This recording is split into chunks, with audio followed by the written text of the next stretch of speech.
ಎಲ್ಲರಿಗೂ ಒಳ್ಳೇದು ಮಾಡ್ಯವ್ರೆ. ಅವ್ರಿಗೆ ದೇವರು ಸ್ವರ್ಗ ಕೊಡಲಿ, ಒಳ್ಳೆ ಸ್ವರ್ಗ ಕೊಡಲಿ ಭಗವಂತ. ಅಮ್ಮ, ಇವತ್ತು ಅವರೆಲ್ಲರೂ ನಿಮ್ಮನ್ನೆಲ್ಲ ಬಿಟ್ಟು ಅಗಲಿದ್ದಾರೆ, ಎಷ್ಟು ನೋವು ಇದೆ ಅಂತ ಐತೆ ಅವ್ರಿಗೆ. ಅವ್ರ ಜೊತೆ ನಿಮ್ಮ ಒಡನಾಟ ಏನಾದರೂ ಇತ್ತಾ, ಪರಿಚಯ, ಅವ್ರ ಜೊತೆ ಮಾತಾಡ್ಸ್ತಕ್ಕಂಥದ್ದು ಯಾವಾಗಾದ್ರೂ ಮಾತಾಡಿವೆ. ಅವ್ರು ಬಂದಾಗೆಲ್ಲ ಅವ್ರ ಕಾಲಿ ನಮಸ್ಕಾರ ಮಾಡಿವೆ. ಅಲ್ಲಿ ತೇರಿತ್ತಕ್ಕೆಲ್ಲ ಬರೋರಲ್ಲ, ಅಲ್ಲೆಲ್ಲ ಬಂದು ಅವ್ರ ಕಾಲಿಗೆಲ್ಲ ನಮಸ್ಕಾರ ಮಾಡಿವೆ. ಇಲ್ಲಿಗೂ ಬರಿವೆ, ಇಲ್ಲಿಯೂ ನಮಸ್ಕಾರ ಮಾಡಿವೆ. ನಂಗೊಂದು ಮನೆ ಕೊಡಿಸಿದ್ರು, ಒಳ್ಳರು ಅವರು. ಪಾಪ ಇನ್ನೇನು ಕೇಳನುವಲ್ಲ ನೀನು ಅಂದರು. ನಾನು ಕೇಳನಿಲ್ಲ, ಏನು ಕೇಳಿದ್ರೆ ಏನಾರ ಮಾಡಾರೋ ಏನೋ. ಅವ್ರು ಬೆಂಗಳೂರಿಗೆ ಹೋದರು, ಬೆಂಗಳೂರಿಗೆ ಕರ್ಕೊಂಡು ಹೋಗೋರು ಯಾರು ನನ್ನ ಕೇಳನಿಲ್ಲ. ಹೆಣ್ಮಕ್ಳಿಗೆಲ್ಲ ಸಹಾಯ ಮಾಡ್ಯವ್ರಿ, ಮುದುಕರಿಗೆಲ್ಲ ಸಹಾಯ ಮಾಡ್ಯವ್ರು. ಒಳ್ಳರು, ಒಳ್ಳೆ ಜನ. ಈಗ ಒಳ್ಳೆ ಕೆಲಸ ಮಾಡಿದ್ದಾರೆ. ಎಷ್ಟು ಸಾವಿರ ಜನಕ್ಕೆ ಅನ್ನ ಕೊಟ್ಟಿದ್ದಾರೆ. ಅವ್ರಿಗೆ ಒಳ್ಳೆಯದಾಗಲಿ. ದೇವೇಗೌಡರು ಒಳ್ಳೆ ಕೆಲಸ ಮಾಡಿದ್ದಾರೆ, ಅಭಿವೃದ್ಧಿ ಕೆಲಸ ಮಾಡಿದ್ದಾರೆ. ದೇವೇಗೌಡರು ಮಾಡಿದ್ದಾರೆ, ರೇವಣ್ಣ ಸಾಹೇಬರು ಮಾಡಿದ್ದಾರೆ.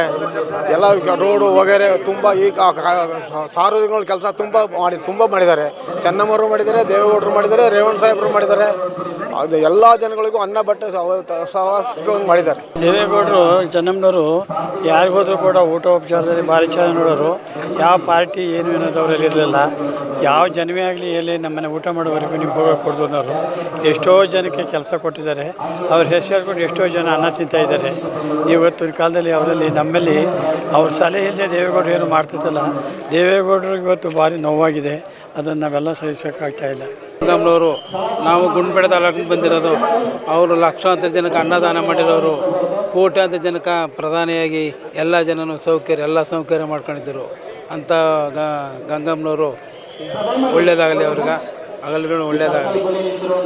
ನಮ್ಮ ಹೊಳೆಸಿಂಪುರ ಕ್ಷೇತ್ರದಲ್ಲಿ ಹುಟ್ಟಿ ಹಳೆಯ ಕೋಟೆಯಲ್ಲಿ ರೈತನ ಮಗನಾಗಿ ಬೆಳೆದು ಇವತ್ತು ನಮ್ಮ ಹಾಸನ ಜಿಲ್ಲೆಗೆ ಅವರ ಪತ್ನಿಯಾದ ಚೆನ್ನಮ್ಮನ ನಿಧನ ಆಗಿದ್ದಾರೆ. ಅವರಂಥ ಮಹಿಳೆ ನಮ್ಮ ಹಾಸನ ಜಿಲ್ಲೆಯಲ್ಲಿ ಎಲ್ಲಿ ಹುಟ್ಟಲ್ಲ.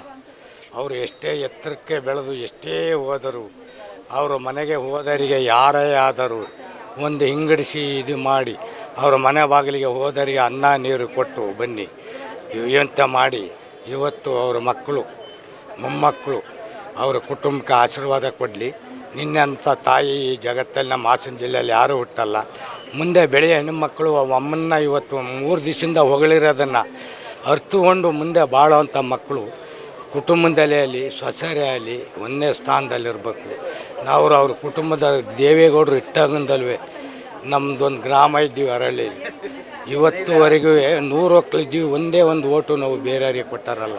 ಅವ್ರು ಅರ್ಪಣೆ ಮಾಡ್ದಾಗಿಂದಲೂ ಸೈಕಲ್ ಗುರ್ತಿಂದಲೂ ಅವ್ರ ಪಕ್ಷಾಂತರದಿಂದಲೂ ಇದುವರೆಗೂ ನಾವು ಶಾಶ್ವತವಾಗಿದ್ದೀವಿ. ಅವ್ರ ಕುಟುಂಬಕ್ಕೆ ಆಶೀರ್ವಾದ ಕೊಡಿರಿ. ಗೌಡರಿಗೆ ಇನ್ನೂ ಹೆಚ್ಚಿನ ಆಶೀರ್ವಾದ ಕೊಡಲಿ.